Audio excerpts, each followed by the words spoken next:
കടലിൽ മഞ്ഞുമലകളെ പൊട്ടിച്ചേരുന്ന ice breaker ഷിപ്പുകളെ കുറിച്ച് നിങ്ങൾക്കറിയാമോ? വിന്ററായി കഴിഞ്ഞാൽ ലോകത്തിലെ പല ഭാഗങ്ങളിലെയും കടലുകൾ ഐസ് കൊണ്ട് തണുത്തുറിയാൻ തുടങ്ങും. പല സ്ഥലങ്ങളിലും വലിയ ഐസ് മലകൾ വരെ രൂപപ്പെടും. ഇത്തരം ഐസ് മലകളുടെ 20% മുകളിലും 80% താഴെയുമായിരിക്കും ഇത്തരത്തിലുള്ള മഞ്ഞുമലയിൽ ഇടിച്ചേർന്നു ടൈറ്റാനിക് മുങ്ങിയത്. ഇങ്ങനെ മഞ്ഞു മൂടിയതും തണുത്തുറഞ്ഞതുമായ കടലിലൂടെ എണ്ണക്കപ്പലുകൾ, കണ്ടെയ്നർ കപ്പലുകൾ, മറ്റു കപ്പലുകൾ ഇവയ്ക്കെല്ലാം സുരക്ഷിത പാത ഒരുക്കലാണ് ഐസ് ബ്രേക്കർ കപ്പലിന്റെ ജോലി.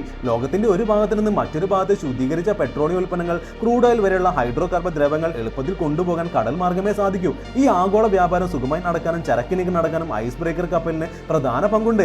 ഐസ് ബ്രേക്കിന് ശക്തമായ പവർ ആവശ്യമായി വരുന്നതിനാൽ ഒരു ന്യൂക്ലിയർ പവർ പ്ലാന്റ് തന്നെ കപ്പലിനുള്ളിൽ പ്രവർത്തിക്കുന്നു. കപ്പലിന്റെ ഇരട്ട ഹൾ ശക്തിയുള്ള സ്റ്റീൽ കൊണ്ട് നിർമ്മിച്ചിരിക്കുന്നു. മറ്റുള്ള കപ്പലുകളെ അപേക്ഷിച്ച് മുൻഭാഗം വ്യത്യസ്ത രീതിയിലാണ്. ശക്തമായ എഞ്ചിനാണ് പ്രവർത്തിക്കുന്നത്. കടലിൽ സാഹസിക യാത്ര ഇഷ്ടപ്പെടുന്ന ഒരു പ്രത്യേക താമസ സൗകര്യം, അത്യാധുനിക സുരക്ഷാ സംവിധാനമുള്ള കോക്ക്പിറ്റ്, താമസ സൗകര്യം, റെസ്റ്റോറന്റ് എല്ലാം ഇതിനുള്ള സാധ്യം. ഈ ഐസ് ബ്രേക്കർ ഷിപ്പ് നിങ്ങൾക്ക് ഇഷ്ടമായി ലൈക്ക് ചെയ്യാനും ചാനൽ സബ്സ്ക്രൈബ് ചെയ്യാൻ മറക്കരുത് കൂട്ടുകാരെ.